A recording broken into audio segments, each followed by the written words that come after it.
So I've been going through a book called The Craft by John Dickey, How the Freemasons Made the Modern World. Uh, I'm on chapter 3, so far very historical and seems to be very accurate.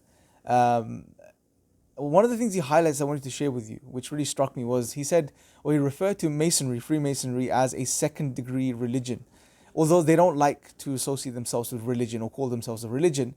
But he said this, he said, because look, they have a type of theology which is flexible, meaning they allow for different concepts of God and ideas of, what religion you may follow or adhere to.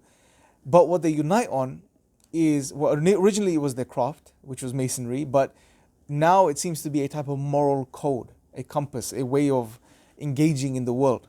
And I thought that was very interesting because one of the things that highlights is that you can't run away from human nature, which is to be communal, come together, to be spiritual, to have, some sort of a higher source or higher objective. Something obviously atheism doesn't acknowledge in any way, shape or form. But what I wanted to really highlight was that, look, when you look at, if you to compare Islam and Freemasonry, Freemasonry has, when it comes to its theology, anything goes really, right? Even when they do the initiations, you can choose to swear by the Quran or the Bible or any other scripture, for example. But they have a moral code. But the question now is, well, what is the moral code worth which is not based on something substantial, something far more profound, something higher than human subjectivity, such as God? And you can't really have that if you don't really have a clear conception of God, right? If you don't acknowledge a correct or true conception of God. If for when it comes to God, well, you're flexible, but what does that mean as far as you deriving your morals from God or the understanding of God? Whereas in Islam, it's the opposite. We begin with God, a clear understanding of who God is, why He created us. And once you understand who God is and the nature of God, then what naturally flows is a moral code and an understanding of what's right and wrong, etc.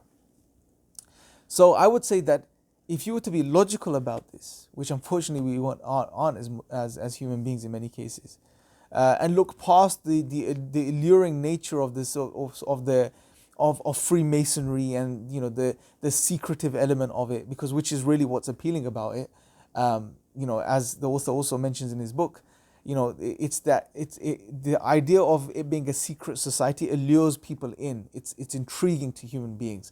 When in actual fact, he highlights, well, it's not really a secret society. People know about it.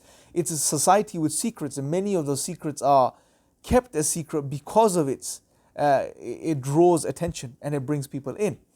So if we look past this, and obviously he highlights in the book, well, there's nothing really there as much as amazing secrets and something that is that profound.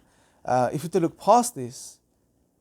And I would even say, well, if you want to go down the secretive line, well, one thing I would say, well, look into really try to discover the true Islam, which has been turned into a secret today because of, the powers that may be that want to misrepresent Islam and paint a particular picture of Islam in the world today, a particular conception, a particular narrative.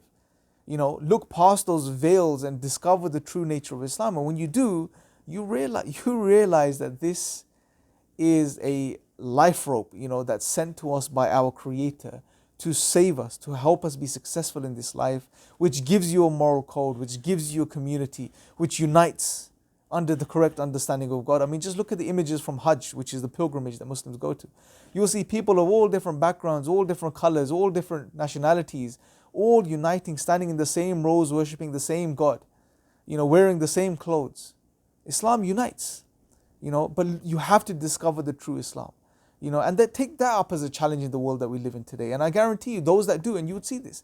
Why is Islam one of the fastest growing religions in the world? It's because those that make the effort to see past the veils that are created, that are put up to cover the truth of Islam. When they look past those veils and they see the truth of Islam, they see, well, it makes sense. They see its truth.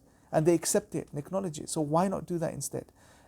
Obviously, my intention here wasn't to go into all the other crazy stuff associated with Freemasonry. I just wanted to sort of highlight this specific point. I'll probably do another update on this particular book as I go through more chapters and see if there's anything of relevance that I can share with you guys. Anyway, that's it for now. Let me know your thoughts in the comments section below. Until next time, take care. Assalamu alaikum.